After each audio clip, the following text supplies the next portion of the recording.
اعوذ باللہ من الشیطان الرجیم بسم اللہ الرحمن الرحیم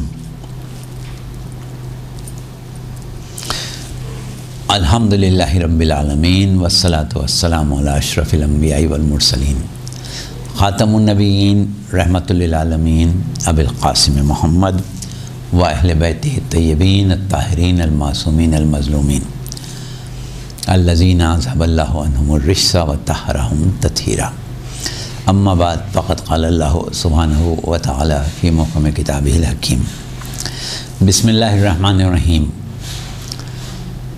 تبارک الذی نزل الفرقان علی عبدہ لیکون للعالمین نذیرا۔ سامعین گرام، عزیزان گرامی، ہم علوم قرآن کے موضوع پر مسلسل آپ سے مخاطب ہیں، اور ہماری گزشتہ تقریر اس مقام پر ختم ہوئی تھی کہ مکتب تشیع عام مسلمانوں سے جس معاملے میں اپنا امتیاز رکھتا ہے یا جن امور میں اپنا امتیاز رکھتا ہے، ان میں قرآن کی تعلیم، قرآن کی تفسیر، قرآن کی تشریح کے لیے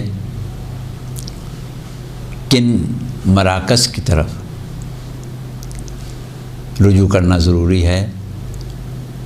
نہ صرف یہ کہ ضروری ہے بلکہ ان مراکز سے باہر رجوع کرنا جو ہے وہ گمراہی کے علاوہ کچھ نہیں۔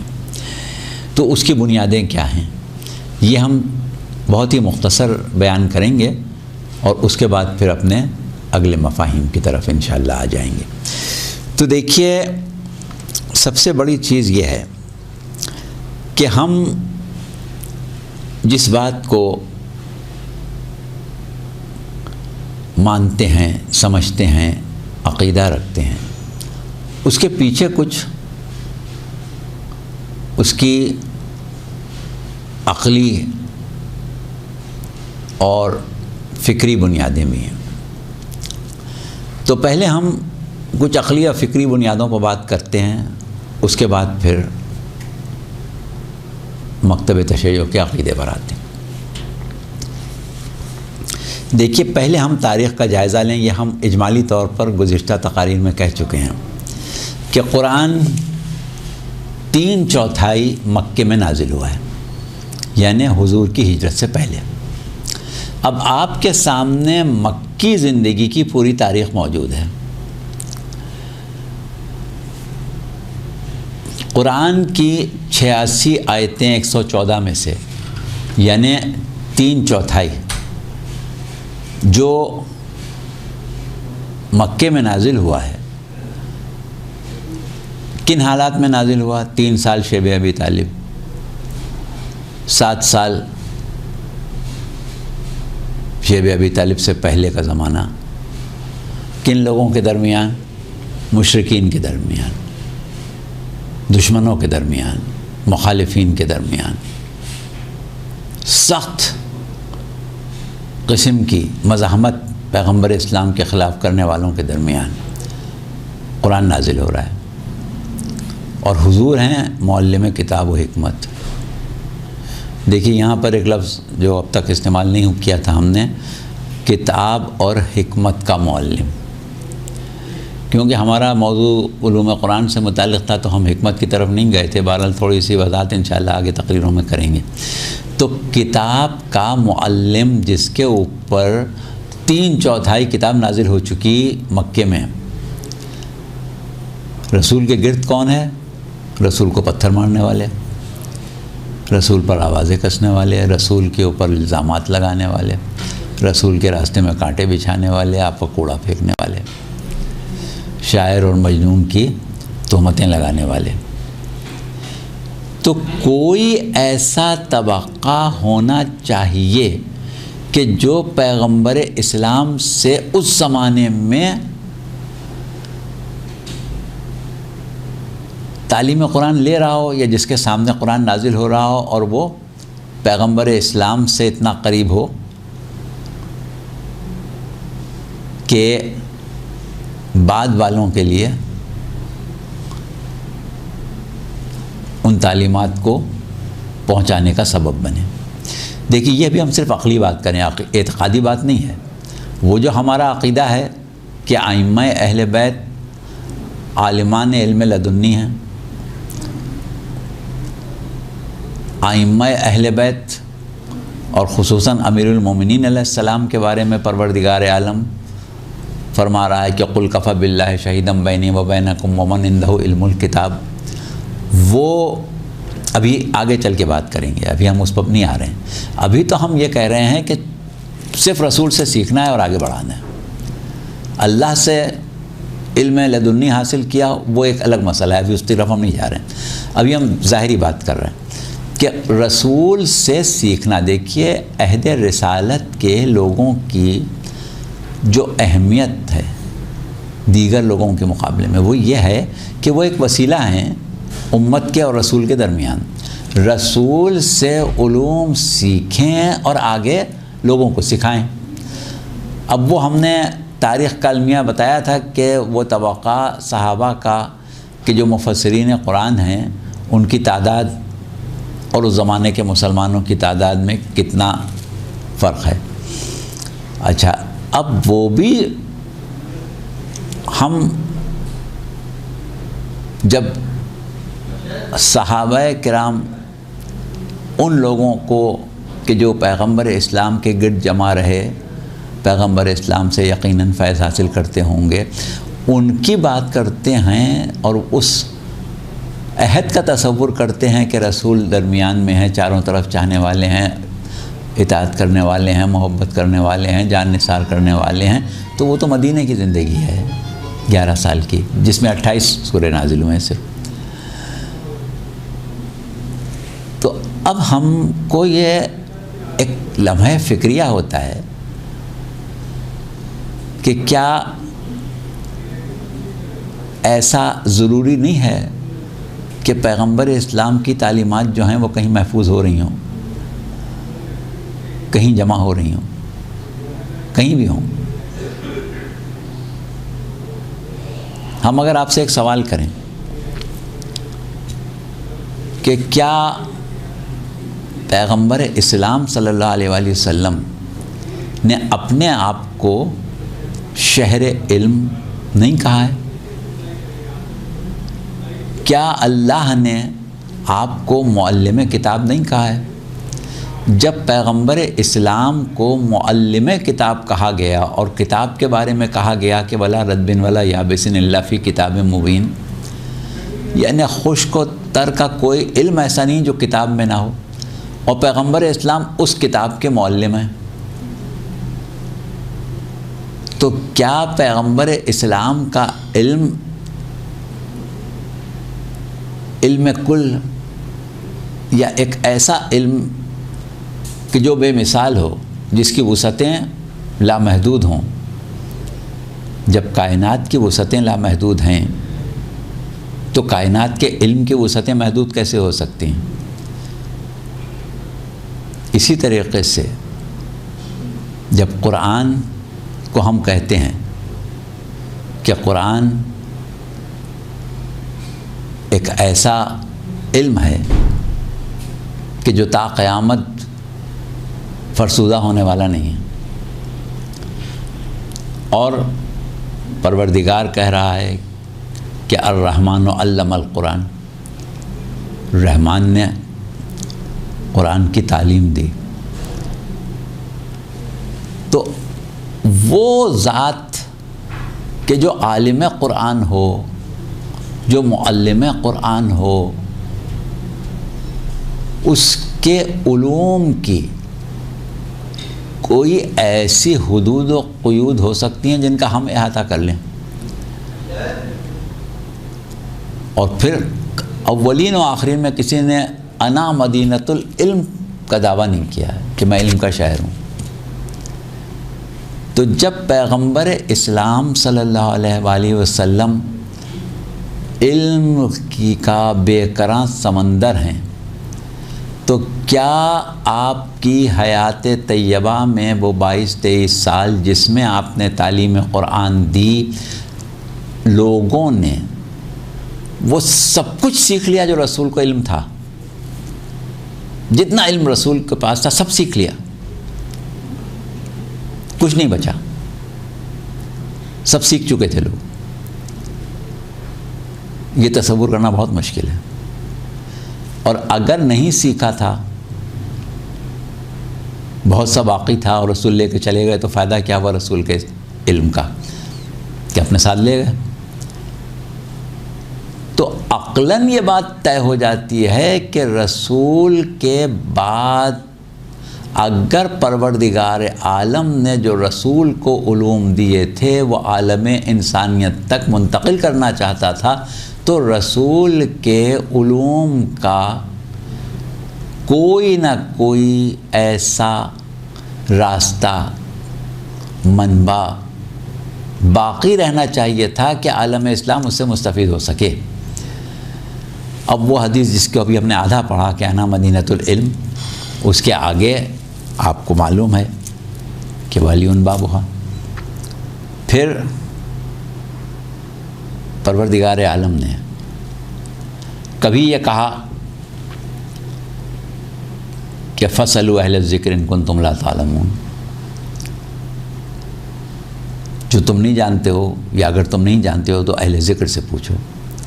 اب عالم اسلام نے اہل ذکر کی وضاحت کرنے کے لیے اہل ذکر کو یہودی یا نصرانی قرار دے دیا۔ اب بتائیں کہ یہ کون سی حکمت کی بات ہے کہ عالم اسلام میں جو مسلمانوں کی، مسلمان علماء کی سمجھ میں نہ آئے، وہ جا کے یہودیوں اور نصرانیوں سے پوچھیں۔ اب یہ بات بنی کیسے؟ وہ بنی اس طریقے سے کہ وہاں پر یہ ذکر کیا گیا ہے کہ مشرکین جو ہیں وہ تو نبوت کو جانتے نہیں تھے، اہل کتاب جو تھے وہ گزشتہ انبیاء کو مانتے تھے، لہذا مشرکین سے یہ کہا جا رہا ہے کہ تم جا کے ان سے پوچھو کہ بھی نبی ہوتے تھے نہیں تو وہ تصدیق کریں گے۔ دو جگہ ہے یہ آیت، ہم اس کی تفصیل میں نہیں جا رہے ہیں، یا جائیں گے تو آگے جا کے جائیں گے۔ تو کہنے کا مقصد یہ ہے کہ وراثت علمی ایک ضروری شے تھی۔ بعد رسول فیض رسالت پیغمبر اسلام کا تا قیامت جاری رہنا ضروری ہے، کیونکہ آپ خاتم الانبیاء ہیں، آپ کے بعد کوئی اور نبی اب آنے والا نہیں ہے۔ تو جب دوسرا نبی آنے والا نہیں ہے تو یہ اسی صورت میں ہو سکتا ہے کہ جو نبی خاتم ہے اس کا فیض باقی رہے۔ اگر اس کا فیض بھی ختم ہو جائے اور آگے نبی بھی نہیں آئے تو پھر تو امت پر زوال آنے لگے گا علمی اعتبار سے، تو یہ ممکن نہیں ہے۔ اچھا، دوسری چیز یہ ہے کہ پروردگار عالم ارشاد فرما رہا ہے سورہ فاطر میں کہ ثم اورثنا الکتاب الذین اصطفینا من عبادنا، پھر ہم نے اپنے بندوں میں سے کچھ کا انتخاب کر کے انہیں کتاب کا وارث بنا دیا۔ آیت آگے بڑھتی ہے، اس میں کہا ہے کہ ہمارے ہر طرح کے بندے ہیں، کچھ ایسے ہیں، کچھ ایسے ہیں، کچھ ایسے ہیں۔ پھر اس کے بعد کچھ بندوں کا ذکر کیا کہ جو صالح ہیں، فعل الخیرات والے بندے ہیں۔ پھر کہا کہ ہم نے کچھ کا انتخاب کیا اور ان کو قرآن کا وارث بنایا۔ تو ظاہر ہے کہ کیونکہ تمام بندے اس بات کے اہل نہیں ہے کہ قرآن کا وارث بن سکیں، لہٰذا وہ خاص بندے جن کا تعارف کرایا گیا ان میں سے قرآن کے وارث بنائے گئے۔ ہم اس وقت آیت کی تفسیر میں نہیں جا رہے ہیں، ابھی اجمالی بات ہو رہی ہے کہ شیعہ نظریہ جو ہے وہ مختلف کیسے ہو گیا۔ تو کچھ اس کے پیچھے عقلی دلائل ہیں اور کچھ ہمارے قرآنی عقائد ہیں۔ پھر اس کے بعد جو سب سے بڑی بنیاد ہے اس کی وہ حدیث ثقلین ہے، اور حدیث ثقلین ایسی حدیث ہے کہ نہ صرف متفق علیہ ہے بلکہ بہت لوگوں نے نقل کی ہے اور اس کے بہت سے متن نقل کیے ہیں، جس سے یہ پتہ چلتا ہے کہ آپ اس گفتگو کو صرف ایک مرتبہ یا چند مرتبہ نہیں، متعدد موقعوں پر یاد دہانی کرتے رہتے تھے۔ 50 متن ہیں ہمارے پاس حدیث ثقلین کے، اور ان میں ایک متن یہ بھی ملتا ہے کہ حضور نے فرمایا کہ انی تارک فیکم الثقلین کتاب ربنا و عطرتی اہل بیتی فانظروا کیف تحفظون فیہما، کہ میں تمہارے درمیان 2 چیزیں چھوڑے جا رہا ہوں، اس کے علاوہ جو متن ہیں تم کبھی گمراہ نہیں ہوگے میرے بعد، لن تضلوا بعدی، یہاں تک کہ حوض کوثر پر میرے پاس پہنچ جاؤ، وہ سب متن ہیں اپنی جگہ، اور اس کا ہم اس وقت ذکر نہیں کر رہے ہیں، ہم ایک متن میں آئیں گے، 50 متن ہیں۔ تو اس میں ایک متن یہ بھی ہے کہ دیکھنا یہ ہے کہ تم مجھ کو ان دونوں کے درمیان کیسے محفوظ رکھتے ہو۔ تو احادیث کو ہم سامنے رکھیں یا آیات کو سامنے رکھیں، بعد رسول جس معیار پر پیغمبر اسلام تعلیم کتاب و حکمت اپنے عہد میں کر رہے تھے، تا قیامت اس عہد کی بقا کا انتظام اللہ کو کرنا ہے۔ تو اس اعتبار سے ہمارا مکتب فکر جو ہے وہ قرآن فہمی کے لیے ایک خاص مرکز کی طرف چلا جاتا ہے، اور ان کے لیے دیکھیے ہم ایک عقلی بات اور کر لیں آپ کے سامنے۔ قرآن جو ہے وہ تحریر میں ہے۔ آپ نے کبھی غور کیا کہ تحریر جو ہوتی ہے اس سے اگر ہم معانی و مطالب اخذ کرنا چاہیں تو اس میں ایک بہت بڑی مشکل یہ پیش آتی ہے کہ تحریر میں لہجہ نہیں ہوتا، صرف الفاظ ہوتے ہیں، الفاظ کی ترتیب ہوتی ہے، اور جب ہم گفتگو کرتے ہیں تو اس میں لہجہ ہوتا ہے۔ آپ نے کبھی غور کیا ہوگا کہ بہت سے احکامات ایسے ہیں جو قرآن میں بیان کیے گئے، لیکن جن احکامات کو خاص اہمیت تھی ان کی تفصیل قرآن میں نہیں بیان کی گئی، بلکہ ان کو پیغمبر اسلام کی زبانی لوگوں تک پہنچایا گیا۔ مثال کے طور پر نماز کا ذکر قرآن میں کیا گیا، لیکن نماز کا طریقہ، نماز کے اوقات، نماز کے واجبات، نماز کے مستحبات، نماز کے شرکیات، یہ کوئی قرآن میں نہیں لکھے گا، اس لیے کہ بہت اہم چیز تھی، اس کو زبانی بتانا ضروری تھا۔ اسی طرح آپ یہ دیکھیں کہ پروردگار عالم نے ہدایت کو 2 طریقے سے پیش کیا، ایک قولی ہدایت اور ایک عملی ہدایت۔ قولی ہدایت کے لیے صحیفے نازل کیے، کتابیں نازل کیں، اور عملی ہدایت کے لیے انبیاء و مرسلین بھیجے۔ اگر آپ صحیفوں کی، کتابوں کی تعداد جمع کریں تو کتنی ہوگی؟ زبور احکامات کی کتاب نہیں ہے، اور نہ ہی ایسے کسی نبی پر نازل ہوئی جو صاحب شریعت ہو۔ جناب داؤد صاحب شریعت نہیں تھے، مناجاتیں ہیں، پیشین گوئیاں ہیں، اور اس میں احکام شریعہ نہیں نازل ہوئے ہیں۔ احکام شریعہ سے اگر آپ لیتے ہیں، چلو زبور کو بھی گن لیں تو 4 کتابیں آپ کے سامنے یہ آ گئیں، صحیفے گن لیں، صحف ابراہیم، صحف نوح اور دیگر انبیاء کے صحیفوں کا آپ جمع کر لیں تو کتنے ہوں گے؟ 10، 12، 15، 20۔ اس کے برخلاف انبیاء 1,24,000، اور اس کے بعد اولیاء، اوصیاء اور ان کے نائبین وہ الگ۔ تو قولی ہدایت صحیفوں میں اور کتابوں میں نازل ہوئی، اور عملی ہدایت نمونہ عمل اللہ کے برگزیدہ اور خاصان خدا کے عمل میں تھی۔ تو عملی ہدایت کتنی زیادہ پروردگار عالم کے نزدیک اہم تھی بنسبت قولی ہدایت کے۔ اس کی معلوم نہیں کتنی وجوہات ہوں گی، اللہ ہی بہتر جانتا ہے۔ ہم صرف ایک مثال دینے کے لیے آپ کو یہاں تک لائیں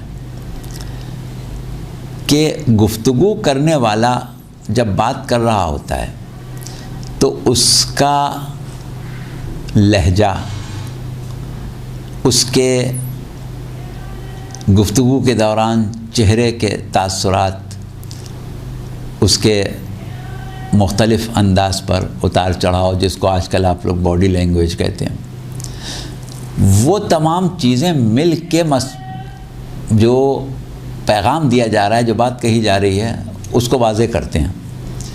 اگر خالی لکھا ہوا ہو تو اس میں یہ سب چیزیں نہیں آتی، اور شاید یہی وجہ ہے کہ پروردگار عالم نے قولی ہدایت کے مقابلے میں عملی ہدایت کو بہت زیادہ اہمیت دی، اور اہم باتیں جتنی بھی ہیں پیغمبر اسلام کی زبانی کہلوائیں۔ ہمارا آج کا بھی طریقہ ہے کہ عام خبریں جو ہوتی ہیں وہ اخبار میں نشر ہو جاتی ہیں، اور جو کوئی خاص خبر قوم کو دینا ہوتی ہے تو پھر وہ سربراہ مملکت خاص طور سے قوم سے خطاب کرتا ہے اور اس کو بتاتا ہے کہ بھائی یہ مسئلہ ہوا، یہ حالت ہوئی، یہ معاملہ ہوا۔ تو دستاویزی شکل میں، تحریری شکل میں کسی بات کا آنا اور ایک باشعور انسان کا اس بات کو بیان کرنا، اس میں بڑا فرق ہو جاتا ہے۔ لہٰذا ہم یہ سمجھتے ہیں کہ قرآن جو کتاب کی شکل میں ہے وہ قرآن صامت ہے، عملی ہدایت نہیں کر سکتا۔ قرآن کے نزول کا مقصد پورا ہو ہی نہیں سکتا تھا جب تک کہ قرآن صامت کے ساتھ ناطق نہ ہو، اور پیغمبر اسلام معلم کتاب و حکمت کی حیثیت سے قرآن ناطق ہیں، اور پھر قرآن یہ اعلان کر رہا ہے کہ قل کفی باللہ شہیدا بینی و بینکم ومن عندہ علم الکتاب۔ اب آپ اس کو جس کو بھی مانیں، ہم یہ نہیں کہتے کہ آپ مولا امیر المومنین علیہ السلام کو ہی مانیں، جس کو چاہے مانیں، لیکن کیونکہ ہم اس وقت مکتب تشیع کی بات کر رہے ہیں تو ہم ظاہر ہے مولا کو ہی مانتے ہیں۔ تو ایسی صورت میں جس کے لیے اللہ یہ کہے کہ یہ علم کتاب رکھتا ہے، تو اس کا مطلب علم ناقص نہیں رکھتا، کامل رکھتا ہے، اور کامل علم میں کیا چیز ضروری ہے کہ وہ کتابت کی کمی کو پورا کرنے کے لیے کافی ہو۔ اب کتابت کی کمی کیا ہے؟ جیسا بھی ہم نے کہا کہ لہجہ، باڈی لینگویج کو بھی جانے دیں۔ آپ ایک جملہ بولتے ہیں مثال کے طور پر، اور کہتے ہیں کہ آپ امریکہ جا رہے ہیں۔ جب آپ لکھیں گے تو صرف الفاظ میں یہ جملہ لکھیں گے، آپ امریکہ جا رہے ہیں، اس کو پڑھنے والا یہی پڑھے گا کہ آپ امریکہ جا رہے ہیں۔ لیکن جب آپ اس جملے کو اپنی زبان سے ادا کرتے ہیں تو آپ کے لہجے جتنے بدلتے جاتے ہیں اتنے معنی بدلتے جائیں گے۔ مثلاً آپ نے کہا کہ آپ امریکہ جا رہے ہیں، یہاں سوال کا تاثر آ گیا۔ اگر آپ نے کہا کہ آپ امریکہ جا رہے ہیں تو یہاں اس بات پر تعجب کہ آپ جیسی شخصیت امریکہ کیوں جا رہی، اور اگر آپ نے کہا کہ آپ امریکہ جا رہے ہیں تو یہاں پر بھی سوال تو ہے، لیکن شخصیت سے متعلق نہیں، مقام سے متعلق ہے۔ جہاں جا رہے ہیں وہاں کے بارے میں تعجب ہے کہ امریکہ جا رہے ہیں یا آپ جیسی شخصیت امریکہ، دونوں میں فرق ہو گیا۔ اسی طریقے سے اگر آپ نے کسی سے کہا کہ آپ امریکہ جا رہے ہیں، آپ امریکہ جا رہے ہیں، یعنی ایک طنز ہو گیا۔ تو اس طریقے سے کہیں طنز، کہیں مزاح، کہیں تمسخر، کہیں حیرانی، کہیں تعجب، کہیں پریشانی۔ آپ امریکہ جا رہے ہیں، کیا ہوا؟ ہم پریشان ہیں اس بات سے کہ آپ امریکہ کیوں جا رہے ہیں۔ یعنی جملہ وہی ہے، جتنے لہجے بدل کے آپ بولیں گے اتنے ہی اس کے مفاہیم تبدیل ہو جائیں گے۔ اب پیغمبر اسلام الہی معلم ہیں، آپ جانتے ہیں کہ کون سی آیت کلام الہی میں کس لہجے میں نازل ہو رہی ہے. یہی وجہ ہے کہ آپ کو تعلیم دینا ہے اہل زبان کو بھی. اب آپ کے زمانے کی یہ بات ایک اکثر لوگ کہتے ہیں کہ صاحب وہ رسول اللہ کے زمانے کے یا آج تک کے جو اہل عرب ہیں ان کی تو زبان عربی ہے، تو قرآن جو ہے وہ ان کی زبان میں نازل ہوا ہے، لہٰذا وہ سمجھ لیتے ہیں، ان کی سب سمجھ میں آ جاتا ہے کہ قرآن میں کیا. لیکن ایسی بات نہیں ہے. اگر ان کی سب سمجھ میں آ جاتا تو پھر رسول اللہ کو سمجھانے کی کیا ضرورت ہے؟ وہ تو نہ صرف اہل زبان تھے بلکہ زبان کے ماہرین تھے. اور پھر ایک چیز یہ بھی ہوتی ہے کہ اگر ہم مثال کے طور پر آپ اردو زبان کے اہل زبان ہیں اور اردو زبان کو اچھی طرح سمجھتے ہیں، ہم ایک دقیق قانون کی کتاب یا دقیق فلسفے کی کتاب یا دقیق منطق کی کتاب یا دقیق سائنس کی کتاب آپ کو اردو میں لکھی ہوئی دے دیں تو کیا آپ بغیر استاد کے اس کو پڑھ کے سمجھ لیں گے؟ یہ آپ کی زبان ہے، پڑھ لیں سمجھ لیں. تو یہ مسئلہ نہیں ہوتا ہے.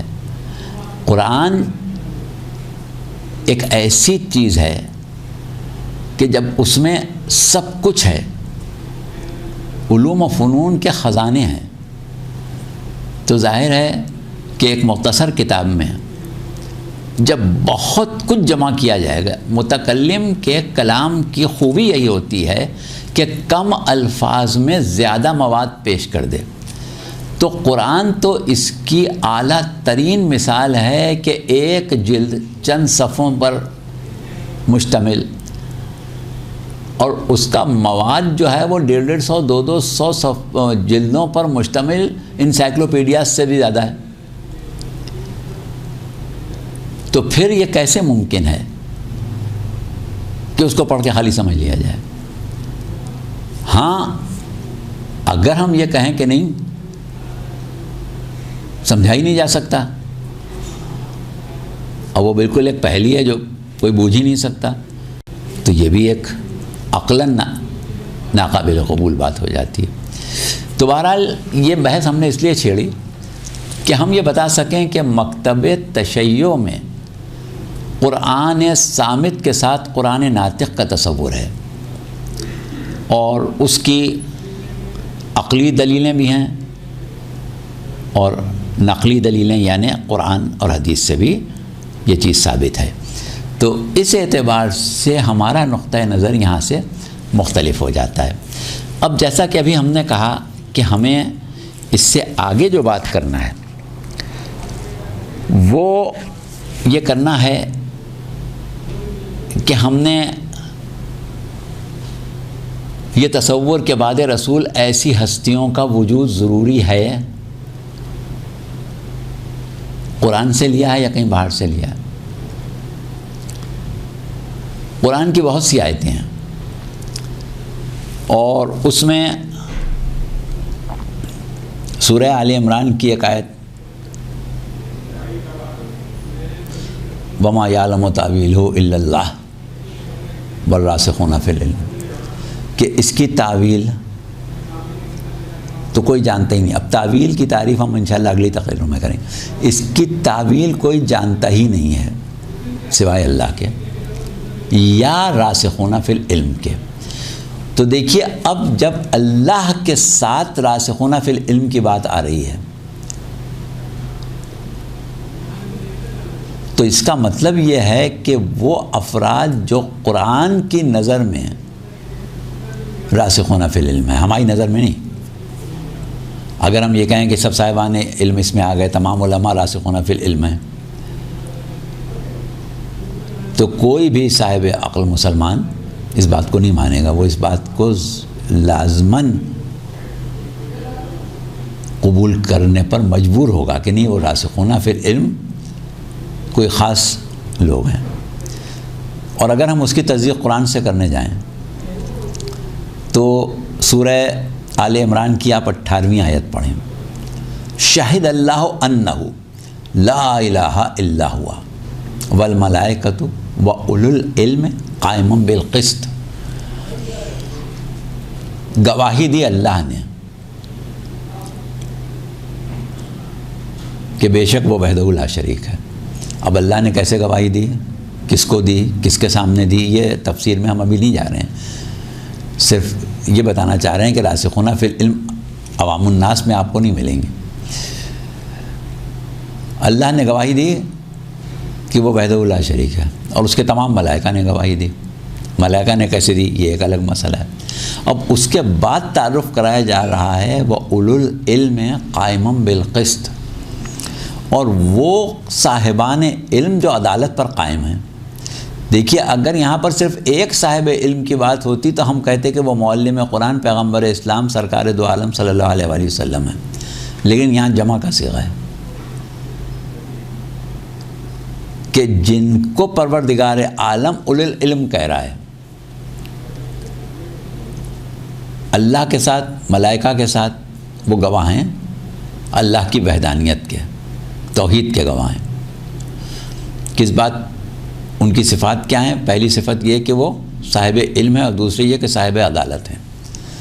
اب دیکھیے دنیا کے علماء خواہ کتنے بڑے عالم ہوں، ان کو پروردگار عالم قائم بالقسط نہیں کہہ سکتا جب تک کہ کوئی ایسی ہستی نہ ہو کہ جس کی طہارت اور جس کی پاکیزگی رزق کو خود پروردگار عالم بیان نہ کرے۔ لِيُذْهِبَ الرِّجْسَ أَهْلَ الْبَيْتِ وَيُطَهِّرَكُمْ تَطْهِيرًا، کیونکہ قسط جو ہے وہ ہے عدالت، اور عدالت کیا ہے؟ ظلم کی ضد ہے، اور ظلم نافرمانی کی کوئی بھی کیفیت ہو، خواہ وہ کتنی ہی خفیف کیوں نہ ہو، وہ ظلم کے زمرے میں آئے گی۔ لہٰذا جس کو قائم بالقسط کہا جائے اس کی عصمت یقینی ہے۔ تو ایسی صورت میں یہ سمجھنا کہ یہ عوام الناس میں کوئی لوگ ہیں بہت مشکل ہے۔ اسی طرح سے بہت سے ایسے مواقع ہیں، اور پھر سب سے بڑی چیز وہی کہ جو ہم ابھی آیت پڑھ چکے ہیں کہ قُلْ كَفَىٰ بِاللَّهِ شَهِيدًا بَيْنِي وَبَيْنَكُمْ وَمَنْ عِندَهُ عِلْمُ الْكِتَابِ، اور یہ اللہ کی طرف سے علم کتاب دیے جانے کی جو بات ہے وہ سورہ آل عمران میں 81ویں آیت میں تمام انبیاء و مرسلین کے بارے میں نقل کی گئی ہے۔ اور کیا کہا گیا ہے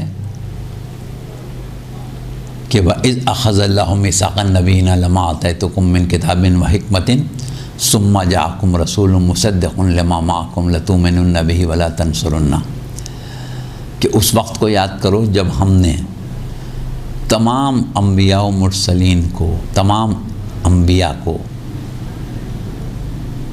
علم اور علم کتاب میں سے، علم حکمت میں سے، کتاب و حکمت کے علم میں سے کچھ دیا تھا، تو ان سے کیا عہد لیا تھا؟ لَتُؤْمِنُنَّ بِهِ وَلَا تَنصُرُنَّهُ، کہ اس مصدق رسول کی تم ایمان بھی لاؤ گے اور اس کی مدد بھی کرو گے۔ تو یہ اللہ کا طریقہ ہے کہ جس کو ہادی مقرر کرتا ہے اس کو علم و حکمت سے خالی نہیں چھوڑتا۔ تو علم و حکمت کی کوئی نہ کوئی حد، کوئی نہ کوئی مقدار اس کے لیے مقرر کرتا ہے۔ تو یہ بھی بہرحال تفصیلی بحث ہو جائے گی، ہمارے موضوع مکتب تشیع کی صداقت کو پیش کرنا نہیں ہے، ہمارا موضوع علوم قرآن ہے۔ ہم صرف اجمالی طور پر یہ بات کر رہے ہیں کہ مکتب تشیع نے وراثت علمی کے سلسلے میں اور وراثت علم کتاب کے سلسلے میں جو نظریہ بنیادی طور پر قرآن سے اور رسول سے لیا ہے، اس کی بنیاد پر ہمارے پاس جو علوم تفسیر ہوں گے، جو تفاسیر لکھی جائیں گی، جو تفاسیر ہمارے پاس ہوں گی ان میں اور دیگر تفاسیر میں سب سے بڑا فرق یہی ہوگا۔ تو یہاں پر اب ہماری گفتگو جو ہے وہ اپنے اختتام پر پہنچ رہی کیونکہ وقت ہمارا پورا ہو رہا ہے۔ البتہ یہ ایک اور بات ہے کہ ہم ایک تفصیلی جائزہ اب جو لیں گے انشاءاللہ وہ ہم مکتب تشیع کے جو مفسرین ہیں ان کے جو خیالات ہیں، ان کے جو مختلف انداز پر قرآن کو سمجھنے کے انداز ہیں، اس کے اوپر انشاءاللہ بات کریں گے کہ کن مفسرین نے ہمارے تفسیر کو تفسیر موضوعی بنا کے پیش کیا ہے اور کن مفسرین نے تفسیر کی اس طریقے سے کوشش کی کہ آیات کے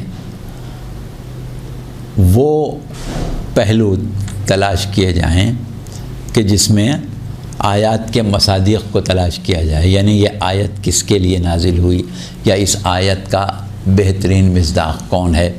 یہ بھی ایک کاوش ہے، اور ہماری جو مشہور تفسیر صافی ہے اس میں اس طرف آپ کو کافی رجحان نظر آئے گا۔ وہ پھر ہم انشاءاللہ آئندہ تقریروں میں مختلف تفاسیر اور مختلف مفسرین کے مزاج پر کہ کس مزاج پر یہ تفسیر لکھی گئی ہے اس کا بھی انشاءاللہ تذکرہ کریں گے۔ اور آج کی حد تک ہم اپنی گفتگو کو تمام کر رہے ہیں، ہمیں اجازت دیں۔ وما علینا الا البلاغ۔